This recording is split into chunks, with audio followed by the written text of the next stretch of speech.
Hello and welcome back to another Giant Slayer TFT patch rundown video. Today I'll be breaking down the latest TFT patch 1119. The overall meta that 1118 ended on was quite good thanks to adjustments made in the B patch. That means the changes for 1119 are rather light. Expect to see future patches similar to this one as we're getting close to the end of set 5. With all that said, let's go ahead and dive on in. But before we begin, please don't forget to click the links in our description. Give your support to everyone who helped make this video happen. We host many TFT tournaments with plenty of exciting content to come. Be sure to also follow our Giant Slayer TFT social media pages. Alright, let's get back to the video.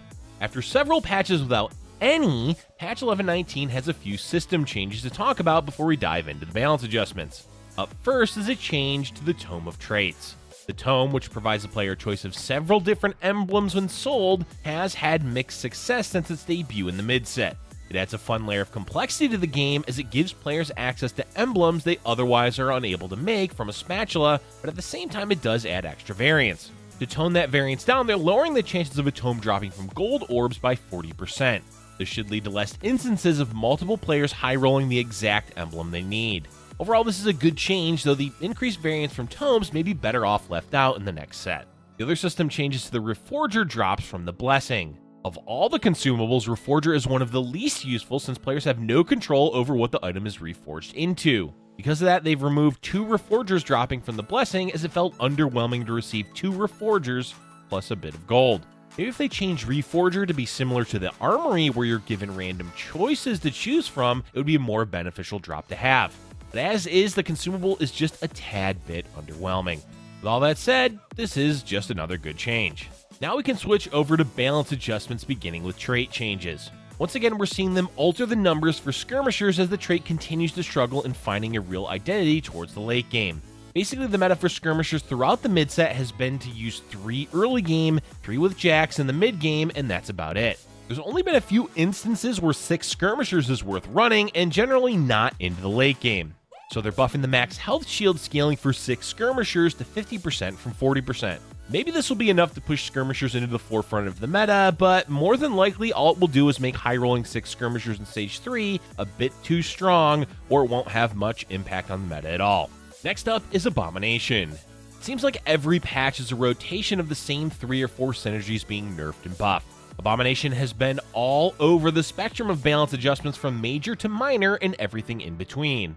The goal for the buffs this time is to make 4 and 5 Abomination a little bit more appealing. To accomplish this, they're buffing the base health of the monstrosity to 900, 1500, 2000 from 900, 1400, 1900, and the health per star level to 90, 150, 200 from 90, 140, 190. Relatively small number buffs, but enough to make pursuing 5 Abomination potentially worth it, so players are at the mercy of finding the emblem to do so.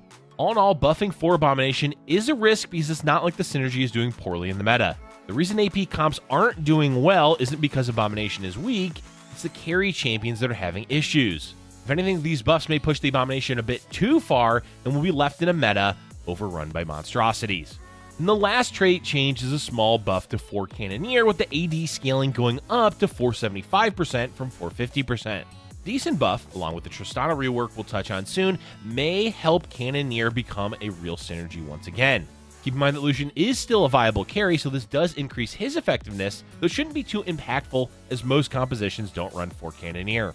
With that, it's time to delve into the relevant champion changes. Leona has an issue where she becomes almost unkillable at tier 3, especially with defensive items. Of course, she doesn't scale that well into the late game, but an early Leona 3 can be enough to carry someone comfortably to level 8 or 9. Thus, they're nerfing her damage reduction from 30, 50, 200 to 30, 40, 120. A significant nerf at tier 3 and a minor nerf at tier 2 likely means that rerolling for Leona 3 is not all that viable anymore. With one nerf to a 3-star comes a buff to another, as Kled 3 is having his dismount attack speed increased to 110% from 100%. A 10% increase doesn't seem all that massive, but as we always say, attack speed scaling can be significant at higher amounts. Is it enough to suddenly push Kled 3 as a star of the meta? Probably not, but it's not improbable that we'll see Hellion reroll focused on Kled as a carry like we have in the past. A much less relevant buff as to Udyr 3 is the shield from his ability is going up to 600 from 550. Unlike Gled, this buff is barely worth mentioning, so we don't expect to see Udyr 3 taking over the meta. That said, they also buffed the Skirmisher trait as well as other Draconic champions, so maybe Udyr 3 will have a place in the meta after all. Next, we have a buff to Set. Does anyone remember Set? There was a brief, very brief time where he was quite good, but ever since then, he's been, well, terrible. Unfortunately, the buff they're doing to Set, which increases his armor shred from 30 to 40 at tier 3, is unlikely to change his status in the game. Maybe this buff, alongside with the Ashe buff, will maybe make him viable again.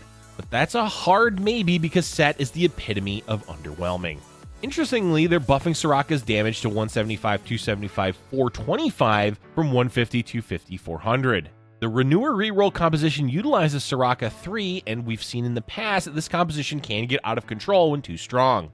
Definitely keep an eye out for Soraka reroll compositions. Finally, Thresh is being nerfed.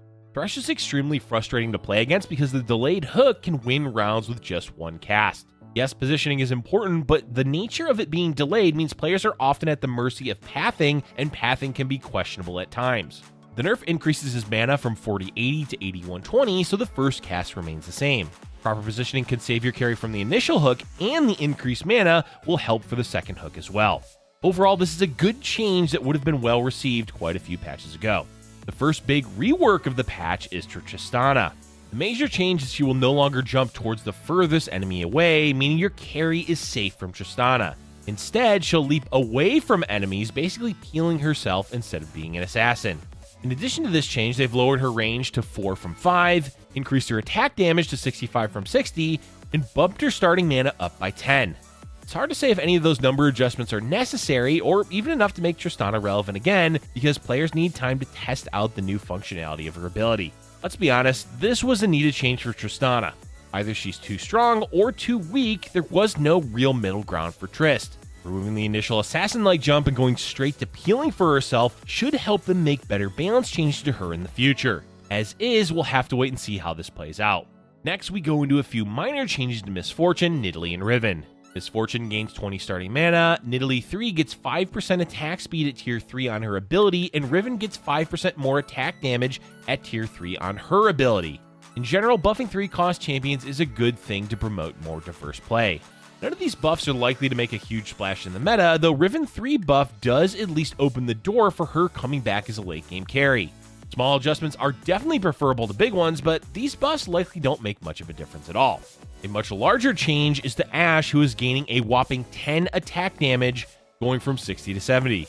Golly, that is a big swing considering almost every time they do an adjustment to the base damage of a champion, it's by 5, so seeing it going up by 10 is a nice change of pace. Combine this change with the Set and Udyr buffs, and we may see Draconic reroll be a thing again, or at the very least, we may see Ashe actually usable as an item holder during the mid-game.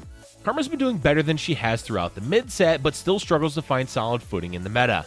That means it's time for a buff.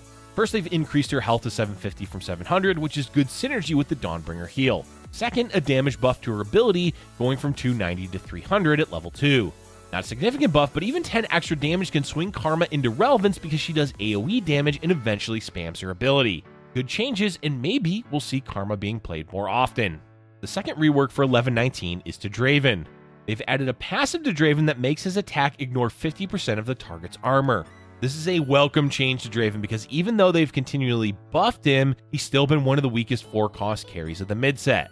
Providing baseline armor penetration means players won't need to always use Last Whisper on Draven. This frees him up to add either more damage or utility.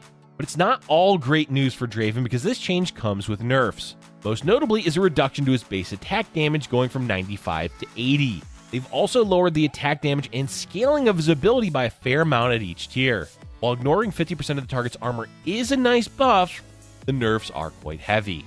Honestly, those nerfs seem way too much, and it won't be surprising to see Draven still doing poorly in the meta.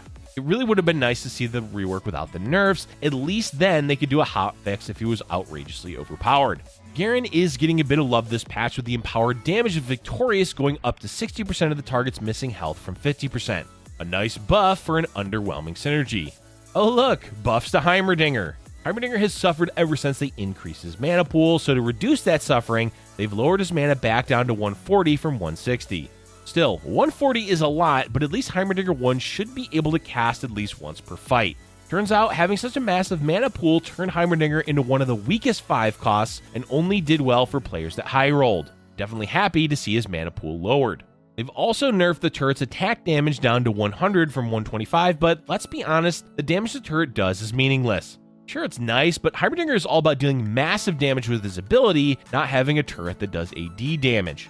That's it for champions. Let's now move on to the last section, item changes. There's 2 large changes to items in this patch, with the first one being Spear of Harana now adding 20 bonus ability power to the item holder. This is a good change because the item was quite boring. Of course, adding 20 ability power isn't all that interesting, but at least there's more of a reason to pick it up instead of just making the regular Shojin. Another good change, even though it's not enough to make the item relevant. Next, we have buffs to both variations of ZZ Rot Portal. You're increasing the taunt range from 2 to 4. This means you can now properly taunt assassins, though positioning is still important. It's a welcome change to help provide more options against assassins, since there's a lot of variance in positioning when one player is running assassins and no one else is. Overall, great change. That's going to be it for today's video, folks. This patch is all around relatively conservative, even though there were a few champion reworks, but even those reworks were on the tame side. The reason for this is likely due to patch 11.19 being used for worlds, meaning they don't want to go ham on balance adjustments. Plus, the meta wasn't in a terrible spot, so minor buffs and nerfs were all the game needed. That said, they could have done a bit more with the reworked champion, since they can always hotfix it later if needed. Let us know in the comment section below what changes you're the most excited for. Thank you for watching, and if you're enjoying our content, be sure to hit the like button and subscribe for future Giant Slayer TFT videos.